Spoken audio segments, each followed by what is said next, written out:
Bismillahirrahmanirrahim. Alhamdulillah wassalatu wassalamu ala Rasulillah sayyidina wa maulana Muhammad ibn Abdillah la haula wala quwata illa billah amma ba'du. Hadis nomor 18. Ittaqu padha wedi sira kabeh Allah ing Allah wa'dilu lan gawe adil sira kabeh baina auladikum ing dalam antarane pira-pira anak sira kabeh. Rawahu An-Nu'man. Bertakwalah kalian semua, takutlah kalian semua terhadap Allah dan berbuat adillah kalian terhadap anak-anak kalian. Asbabul wurud hadis ini atau kronologi hadis ini muncul yaitu ketika ada sahabat yang bernama Nu'man. Dia mempunyai bapak yang bernama Bashir, memberikan sebuah barang kepada Nu'man tadi. Kemudian kejadian ini diketahui oleh istrinya Pak Bashir tadi atau ibunya Nu'man. Kemudian istrinya tadi berkata kepada suaminya, "Wahai suamiku, apakah engkau juga memberikan pemberian yang sama terhadap anak-anak kita yang lain atau selain Nu'man? Demi Allah, saya tidak rela sebelum engkau mengadukan atau bertanya kepada Rasulullah tentang perbuatan yang engkau kerjakan ini." Lantas Bashir dengan Nu'man pergi ke rumah Nabi untuk menanyakan hal tersebut. Nah, kemudian Nabi menasihati Bashir dan Nu'man tadi dengan hadis ini. I'dilu baina auladikum. Berbuat adillah kalian terhadap semua anak-anaknya. Jadi jangan ada pilih kasih terhadap salah satu di antara anak-anak kalian.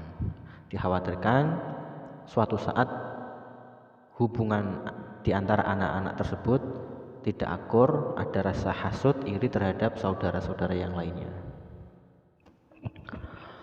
Tapi terkadang adil itu tidak harus sama, beda porsi juga terkadang. Makanya itu sangat susah menerapkan adil bagi orang tua terhadap anaknya, itu kadang susah.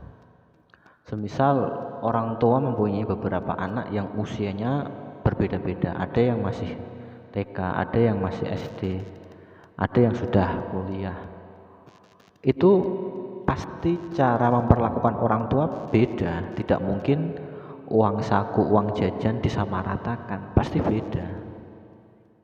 Nah, yang justru malah penting kita bahas di sini adalah posisi anak terhadap orang tua itu. Memang benar orang tua ketika tidak adil terhadap anak itu hukumnya haram. Tapi lebih dosa lagi ketika ada anak yang sampai punya pikiran bahwa orang tua tidak adil terhadap kita, terhadap anak. Itu yang justru perlu digarisbawahi. Karena orang tua pun biar bagaimanapun pasti akan selalu sebisa mungkin berhati-hati agar anak-anaknya selalu rukun, menjaga agar anak-anaknya selalu rukun. Dengan cara apa? Dengan cara berbuat adil, agar di kemudian hari tidak terjadi rasa iri atau rasa dengki terhadap saudara-saudaranya. Lah, sedangkan anak itu biar bagaimanapun tidak akan pernah bisa membalas jerih payah orang tua ketika merawat anak-anaknya, apalagi ibu. Ada pepatah yang mengatakan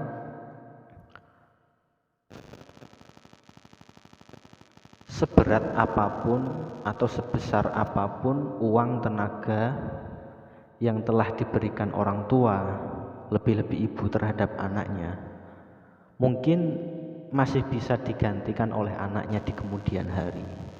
Misal harta, rumah, mobil, mungkin ada sebagian anak yang lebih sukses dibandingkan orang tuanya, sehingga untuk urusan ekonomi mungkin bisa ditebus. Tapi apakah bisa seorang anak menebus rasa sakit ketika waktu melahirkan dia? Seorang ibu ketika melahirkan anaknya, apakah bisa anak tersebut menebus rasa sakit tersebut.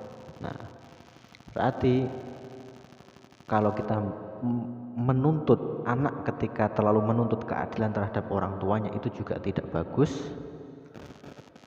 Orang tua yang tidak berlaku adil terhadap anaknya pun juga tidak bagus. Jadi di sini antara orang tua dan anak harus bisa memposisikan diri masing-masing. Orang tua terhadap anaknya harus besar kasih sayangnya. Anak terhadap orang tua harus besar rasa hormatnya. Jangan sampai mempunyai pikiran yang suudzon. Wallahu a'lam. Hadis nomor 19. Ittaqu wa tiyusir kabeh firasatal mu'mini ing firasate wong mukmin. Fa innahu mongko satemene mukmin yang zur iku ningali sapa mukmin binurillahi kelawan cahayane Allah. Rawahu at-Tirmidzi. Takutlah kalian semua terhadap firasatnya orang mukmin yang sejati.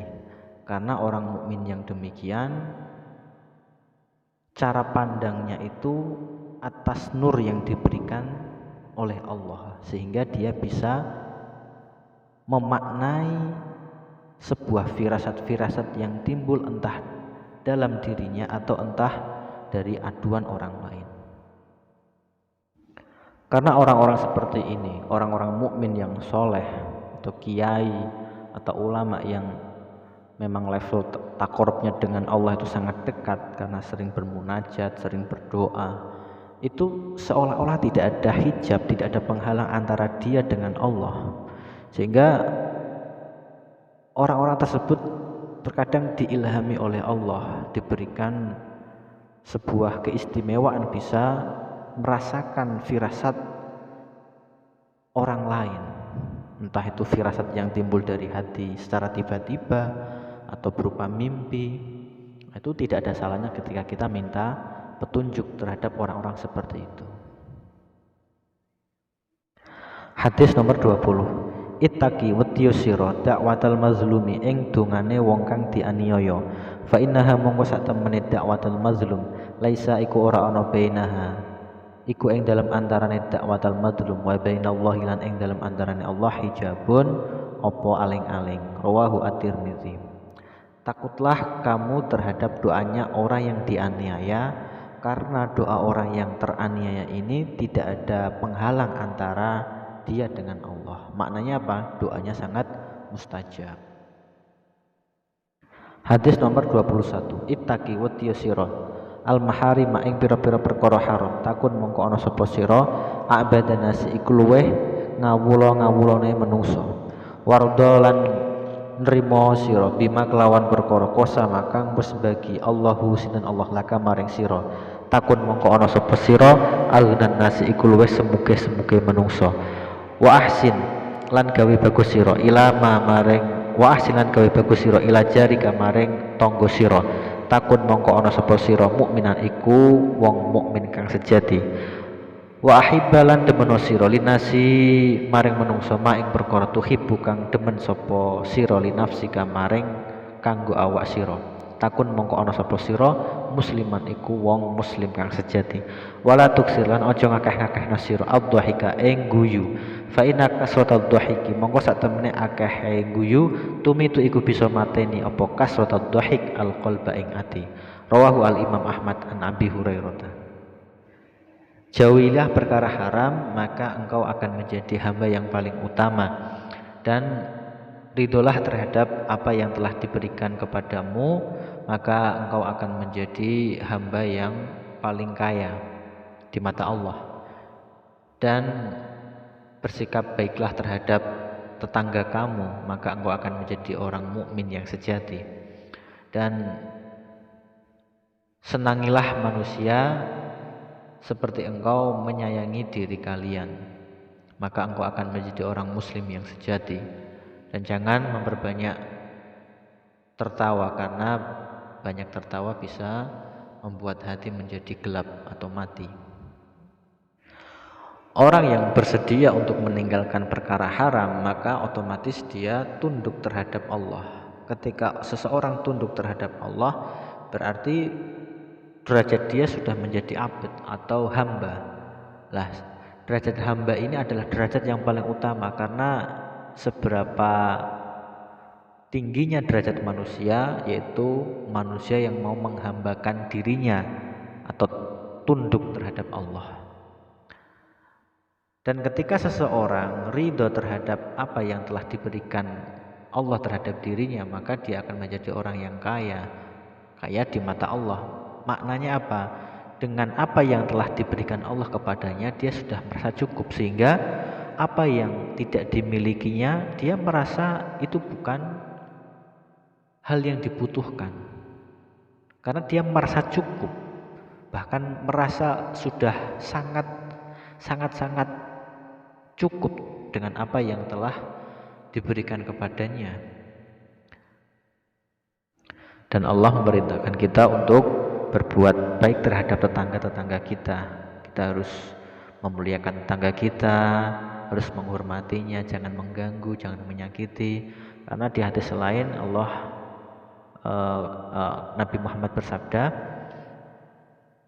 "Man kana yu'minu billahi wal yaumil akhir falyukrim jarahu." Barang siapa yang iman terhadap Allah dan hari akhir, maka muliakanlah atau hormatilah tetanggamu.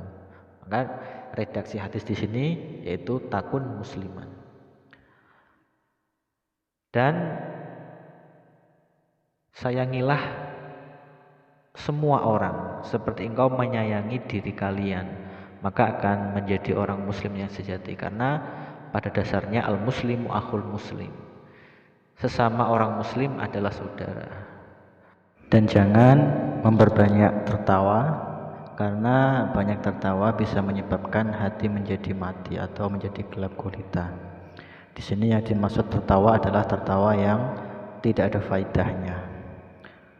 Rawahu al-Imam Ahmad an Abi Hurairah. Hadis nomor 22. Ittaqu wa sira kabeh Allah ing Allah. Wa shollu lan padha salat sira kabeh khamsakum ing 5 waktu sira kabeh. Wa sumu lan padha poso sira kabeh syahrakum ing wulan sira kabeh. Wa addu lan padha mbayar sira kabeh zakat amwalikum ing zakat pira-pira bondo sira kabeh. Thayyibatan krana bersihna biha kelawan zakat angfusukum apa pira-pira awak sira kabeh. Wa ati'u lan padha taat sira kabeh za amrikum ing wong kang duweni urusan sira kabeh, yakni pemimpin. Tadkhulu mongko mlebu sira kabeh jannata rabbikum ing swargane pangeran sira kabeh. Rawahu al-Hakim an Abi Humamah.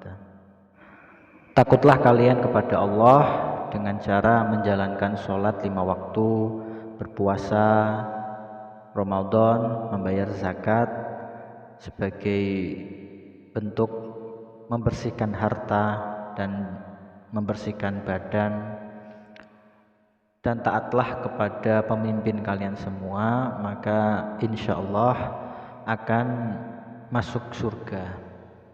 Jadi pada satu sisi Nabi Muhammad memberikan wejangan kepada umatnya bahwa dalam agama Islam, dalam beragama Islam itu sangat fleksibel dan lebih mudah. Ada kalanya hadis-hadis seperti ini itu ditujukan memang untuk umat Nabi Muhammad yang awam. Jadi bagi orang awam, Islam itu ditampilkan oleh Nabi Muhammad dalam sebuah agama yang sangat mudah, sangat gampang, tidak memberatkan.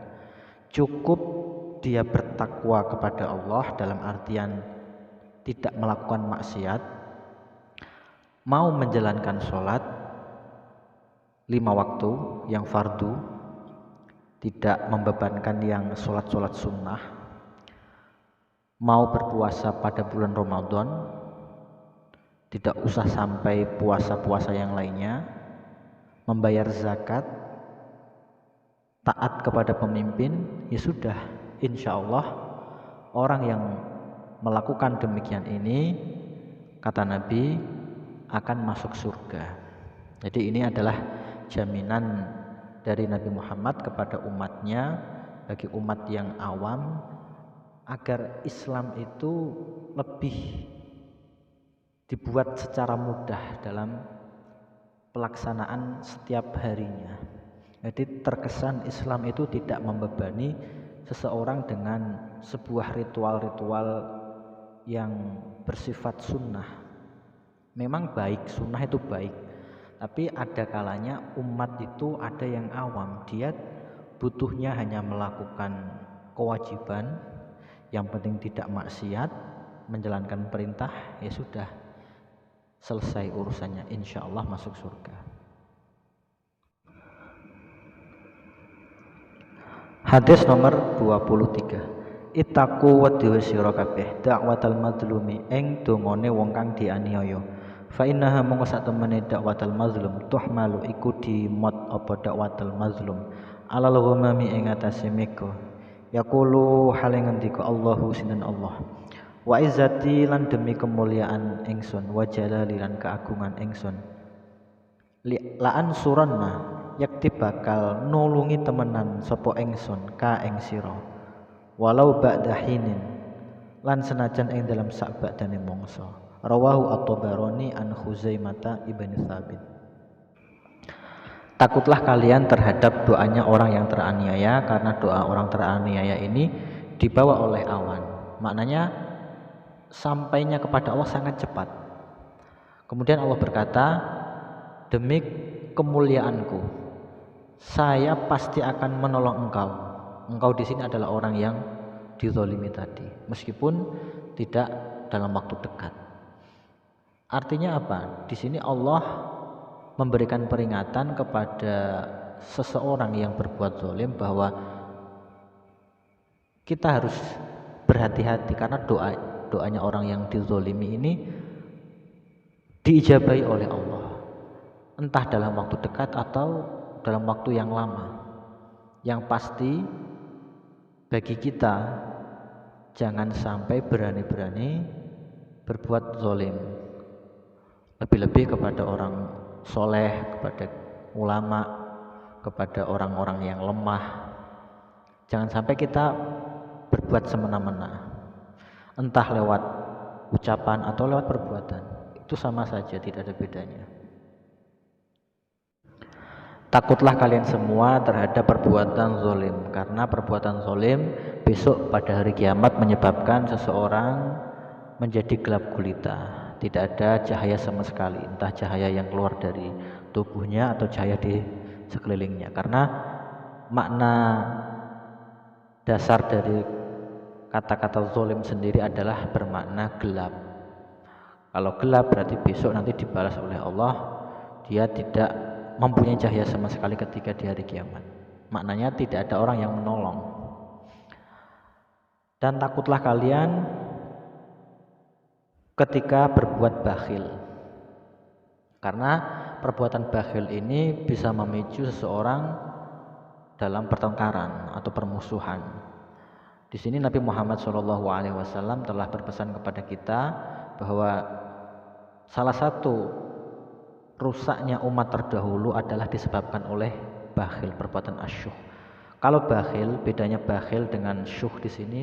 Kalau bakhil adalah perbuatan medit yang hanya bersifat harta, jadi lebih spesifik. Tapi kalau asyuh di sini lebih umum, bisa harta, bisa uang, bisa tenaga, lain lebih umum lah.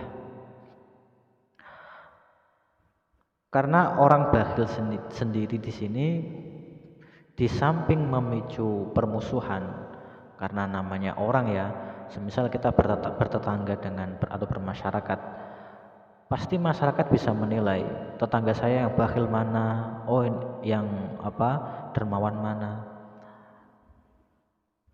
Pastinya seseorang akan menilai dari sisi seperti itu. Kalau bakhil pasti dijauhi, kalau dermawan pasti ditemani. Dan bakhil sendiri bisa memicu seseorang menghalalkan segala cara untuk mendapatkannya. Karena watak orang bakhil di sini, dia tidak mau mengeluarkan harta yang dimiliki, dia takut hartanya itu berkurang karena disodakohkan atau dikasihkan kepada orang-orang, sehingga dia cenderung kepingin untuk mengumpulkan harta sebanyak-banyaknya dengan cara-cara yang diharamkan. Tapi berbeda orang dermawan. Orang dermawan dia punya logika berpikir bahwa hartaku yang sebenarnya adalah harta yang pernah saya sedekahkan. Itulah harta yang abadi karena sudah disedekahkan. Berarti kalau orang bakhil dia pikirannya tidak, dia hartaku ya hartaku, tidak boleh saya kasihkan kepada orang lain.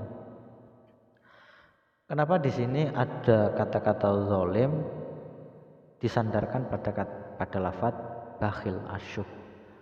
Di sini makna lain dari hadis ini bahwa bakhil di sini atau asyuh di sini termasuk dari sifat zalim, karena dia apa? Menzolimi hak dari seseorang yang berhak menerima harta, karena pada harta seseorang terdapat hak-hak orang lain, orang miskin, orang fakir. Itulah kenapa asyuh di sini itu dikategorikan zalim. Jadi zalim itu tidak hanya berbuat semena-mena atau berbuat kriminal terhadap seseorang, tapi bakhil terhadap seseorang pun itu nau'un minal zulm atau salah satu bentuk dari kezaliman. Rawahu Muslim. Hadis nomor 25. At-tahaddusu utawi cerita bi nikmatillahi kelawan nikmati Allah, syukrun iku rasa syukur. Wa tarkuha utawi ninggal tahaddus bi nikmatillah, kufrun iku kufur. Waman utawi sapane wong la yashkur iku ora gelem nyukuri sapa man alqalila ing perkara sithik, la yashkur mongko ora nyukuri sapa man alkatsira ing perkara akeh. Waman la yashkur, waman utawi sapane wong la yashkur iku ora nyukuri sapa man annasa ing menungso, la yashkur mongko ora nyukuri sapa man Allah ing Allah. Wal jamaatu utawi jamaah rahmatun iku rahmat atau kawelasan, wal furqatu utawi pecah-pecah atau berpisah, azabun iku siksa. Rawahu al-Baihaqi. Menyebut-nyebut nikmat Allah itu termasuk salah satu rasa syukur seseorang terhadap nikmat yang telah diberikan Allah kepada dirinya. Sedangkan mengabaikan seperti itu, tidak mau menyebut kalau itu adalah nikmat Allah, itu adalah bentuk kekufuran, kufur nikmat. Maknanya apa? Orang ketika mendapatkan nikmat, seseorang selalu menyandarkan itu semua atas pemberian Allah. Itu adalah murni pemberian Allah, tidak dari kerja keras saya. Tapi kalau seseorang menyebutnya itu adalah saya mendapatkan nikmat seperti ini atas kerja keras saya, dia sama sekali tidak mau membawa nama Allah. Itu berarti adalah kufur nikmat. Dia tidak mengakui kalau semuanya itu adalah nikmat dari Allah. Itu adalah bentuk kekufuran. Maka antara tahaddus bin nikmah dengan sombong itu beda tipis. Kalau sombong ada unsur ketika kita bercerita tentang nikmat, harapan dia kepada seseorang yang dia ceritai agar mendapat sanjungan, agar dipuji, itu adalah sombong. Tapi kalau kita syukur, itu murni dari lisan dan hati kita yang mengeluarkan, karena ada dorongan nikmat tadi yang diberikan oleh Allah, dan dia sama sekali tidak membicarakan nikmat itu semua diperoleh atas karena usaha dia. Itu semua adalah bentuk anugerahnya Allah. Itu adalah tahaddus bin nikmah. Waman la yashkuril qalil la yashkuril katsir. Barang siapa yang tidak mau mensyukuri nikmat yang sedikit, otomatis dia tidak akan mau mensyukuri nikmat yang besar. Sedikit saja dia tidak mau berterima kasih kepada Allah, tidak mau mensyukurinya. Bisa makan sesuap nasi, dia tidak mau mensyukurinya, apalagi ketika dikasih mobil, dikasih rumah, dikasih sawah. Wal jama'atu rahmah, kita berjamaah adalah bentuk rahmat. Maknanya apa? Jangan sampai kita berpecah-pecah belah. Kita harus bersatu umat Islam, sesama muslim tidak boleh bercerai-berai. Karena bercerai-berai adalah azab, termasuk siksaan. Rawahu al-Baihaqi. Hadis nomor 26. At-ta'anni utawi alon-alon minallahi iku sangking Allah, wal ajalatu utawi cepet-cepetan iku minasyaitoni sangking setan. Rawahu al-Baihaqi an Anasin. Bersikap tenang, santai itu datangnya dari Allah, sedangkan tergesa-gesa itu adalah bisikan dari setan atau perbuatan setan. Di sini hadisnya umum, jadi tidak boleh kita mengartikan semua harus dilakukan dengan santai, dengan tenang-tenang. Jadi ada kalanya juga beberapa ibadah atau pekerjaan itu juga harus dikerjakan dengan sesegera mungkin atau cepat, seperti halnya ketika waktu sholat sudah masuk atau ketika jenazah sudah siap untuk dimakamkan, atau mungkin kita disuruh membimbing orang yang mau masuk Islam, jadi harus disegerakan, jangan sampai ditunda-tunda, harus dibuat acara ini dulu. Wah, itu dosa, tidak boleh. Kita harus segera, karena ketika seseorang mendapatkan hidayah maka dia harus segera mungkin dituntun untuk masuk Islam. Jadi tidak boleh sampai dibuat janjian, saya mau masuk Islam nanti tak kasih jadwalnya dulu hari ini. Dosa besar. Jadi ketika ada kiai, ustadz yang disuruh untuk membimbing orang untuk masuk Islam, kok sampai diundur atau mungkin dibuat jadwal, itu dosa besar, karena dia menangguhkan hidayah dari Allah. Rawahu al-Baihaqi an Anas. Hadis nomor 27. Isnani utawi wong loro, la yang zuru iku ora ningali Allahu sinten Allah ilaihi maring isnani yaumal qiyamati ing dalam dina kiamah.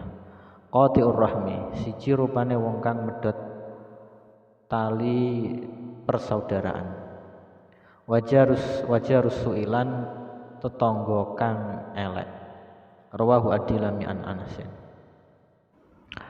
Ada dua orang yang nanti di hari kiamat Allah tidak memandang kedua orang tersebut dengan pandangan rahmat. Yang pertama yaitu orang yang memutus tali silaturahmi.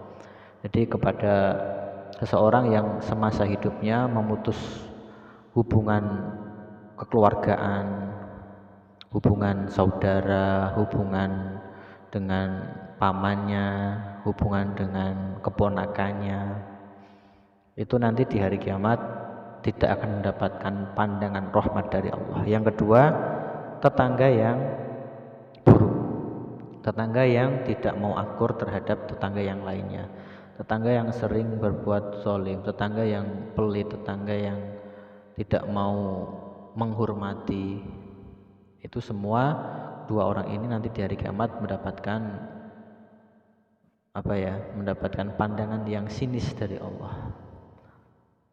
Hadis nomor 28. Isnani utawi wong loro yakrohu iku gedeng huma ing isnani ibnu Adam sapa anake Adam. Yakrohu gedeng sapa wong al mauta ing mati, wal mautu hale utawi mati khairun iku luwih bagus lahu keduwe ibnu Adam minal fitnati tinimbang urip nanggung fitnah. Wayakrahu lan gedeng sapa ibnu Adam killatal mali ing sithike bondo. Wakilatul mali hale utawi sithike bondo aqallu iku luweh ringan, luweh sithik lil hisabi maring dihisab. Rawahu Ahmad an Mahmud ibn Labid. Ada dua hal yang sangat baik ketika menimpa manusia, tapi justru dua hal ini kebanyakan manusia malah membencinya atau takut. Yang pertama yaitu kematian. Layaknya manusia pada umumnya, mati menjadi salah satu hal yang sangat ditakuti. Padahal sejatinya kematian ini adalah menghindarkan seseorang dari fitnah dunia. Jadi dia tidak disibukkan dengan urusan dunia yang penuh dengan fitnah. Innamad dunya la'ibu walah. Tapi yang namanya manusia sudah menjadi sunatullah, justru dia malah takut menghadapi kematian. Termasuk yang ngomong ini. Yang kedua yaitu memiliki harta yang sedikit. Ketika di dunia seseorang justru cenderung lebih memilih memiliki harta yang banyak, memiliki uang banyak, mobil yang mewah, rumah yang megah. Padahal ketika di dunia memiliki harta yang sedikit, besok ketika di hari kiamat hisabnya lebih ringan, lebih cepat. Dia tidak ditanyai oleh Allah, kemana engkau kelola harta kalian? Harta kamu apakah sudah kamu sedekahkan, sudah berbuat untuk kebaikan ini. Justru malah lama. Jadi masyhur cerita-cerita itu bahwa surganya orang-orang kaya itu lama karena menunggu hisab hartanya dulu ya. Sehingga orang-orang yang miskin itu sudah masuk surga semua, sedangkan orang-orang kaya itu masih di luar, masih menunggu hisabnya selesai, masih diaudit. Nah, itulah dua hal yang dibenci oleh manusia pada umumnya. Hadis nomor 29.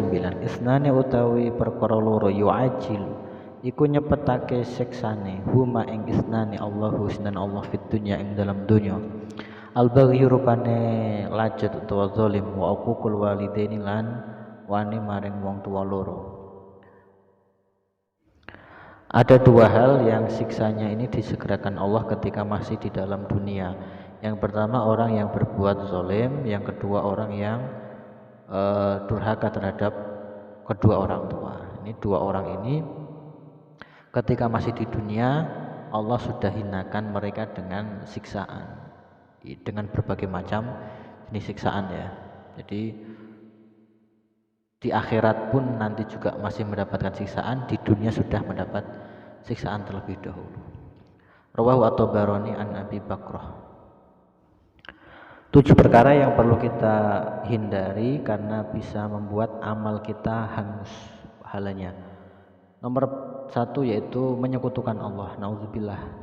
Menyekutukan entah lewat lisan, lewat perbuatan atau lewat keyakinan. Nomor 2 melakukan sihir. Nomor 3 membunuh tanpa hak. Nomor 4 makan harta riba. Nomor 5 makan harta anak yatim. Nomor 6 melarikan diri ketika perang sedang berkecamuk. Nomor 7 menuduh wanita muslimah yang terjaga melakukan perbuatan zina tanpa adanya bukti atau saksi. Hadis 34. Ahabbul a'mali utawi luweh didemenine pira-pira amal ilallahi tumarape Allah adwamuha iku luweh langgeng-langgenge amal wa ingkola lan senajan sithik apa amal. Rawahu asy-Syaikhan an Aisyah. Amal yang paling disukai oleh Allah adalah amal yang dilakukan secara terus-menerus meskipun durasinya sangat sebentar atau sangat sedikit. Semisal zikir tapi sedikit, sholat meskipun sebentar, tapi ketika dilakukan secara istiqomah terus-terusan itu lebih disukai Allah daripada orang yang melakukan ibadah banyak tapi dilakukan jarang-jarang. Ketika hatinya mau ya dilakukan, kalau enggak berminat ya enggak dilakukan. Nah itu Allah lebih memilih yang sedikit tapi dilakukan secara istiqomah.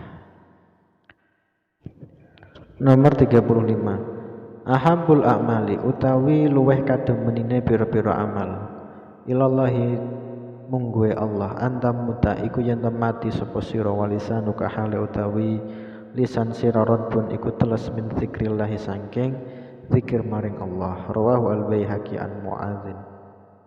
Amal yang paling dicintai oleh Allah yaitu engkau mati dalam keadaan lisan engkau berzikir kepada Allah, lisan engkau basah karena zikir terhadap Allah. Semoga kita besok dimatikan dalam keadaan lisan kita basah menyebut nama Allah. Allahumma inna nas'aluka husnal khatimah. Amin ya rabbal alamin. Wallahu a'lam bishawab.